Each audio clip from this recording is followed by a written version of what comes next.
Oi, nono ano, tudo bem? Na nossa live de sexta-feira, dia 21 de agosto, nós falamos sobre a Revolução Russa. E ao final dessa live eu propus algumas atividades para vocês. Então, na nossa videoaula de hoje, nós vamos fazer as correções dessas atividades. As atividades das páginas 133 a 135, números 4 a 8. Vamos lá? Questão 4. Em 23 de fevereiro, no calendário juliano, que corresponde ao dia 8 de março no calendário gregoriano adotado no Ocidente, tecelãs, operários e soldados invadiram o Palácio de Inverno, sede do governo russo, e puseram fim ao czarismo. O poder foi transferido para a Duma, uma espécie de parlamento. Instalou-se então um governo provisório, chefiado inicialmente pelo príncipe Lvov e logo depois pelo deputado moderado Alexander Kerensky. Durante o governo provisório, Kerensky tomou uma série de medidas. Quais foram elas? Então, as medidas tomadas pelo governo provisório foram: procurar diminuir a insatisfação popular, libertando os presos políticos, permitindo a volta dos exilados e concedendo liberdades de imprensa e associação. Mas contrariou os anseios do povo num ponto importante. Declarou que a Rússia continuaria na guerra.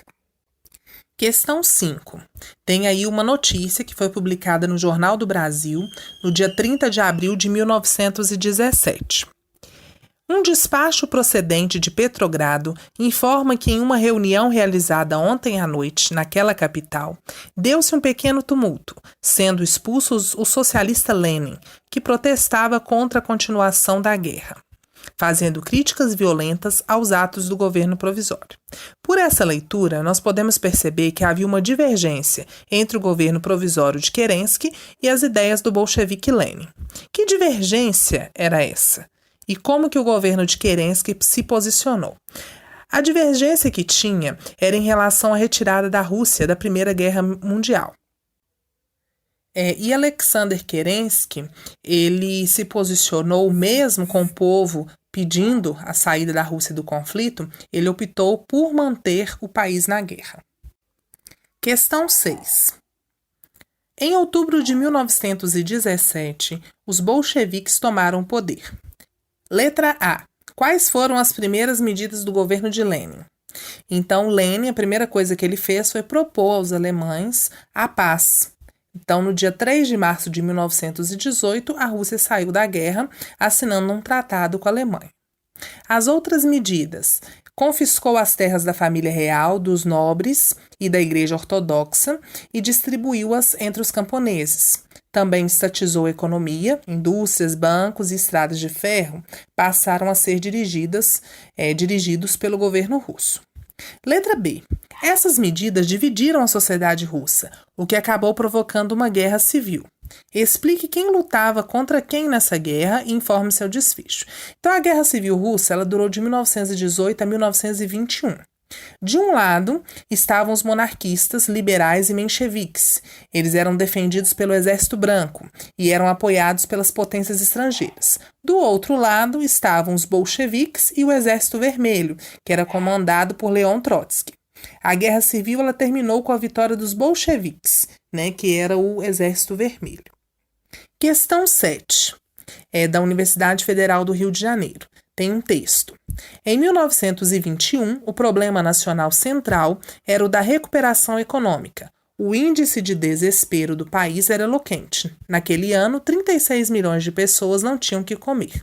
Assim, ainda em 1921, no 10º Congresso do Partido, Lenin propõe um plano econômico de emergência, a nova política econômica.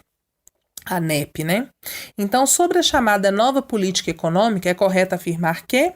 Então, nessa questão aí, eu pedi para vocês copiarem só a alternativa correta, E a alternativa correta é a alternativa B. Ela consistiu na manutenção de elementos econômicos socialistas, na organização da economia, como o planejamento, e na permissão para o estabelecimento de elementos capitalistas por meio da livre iniciativa em certos setores. Vamos para a questão 8. Comentando o governo de Joseph Stalin, o historiador Eric Hobsbawm observou que Entre 1934 e 1939, 4 ou 5 milhões de membros e funcionários do partido foram presos por motivos políticos, 400 ou 500 executados sem julgamento.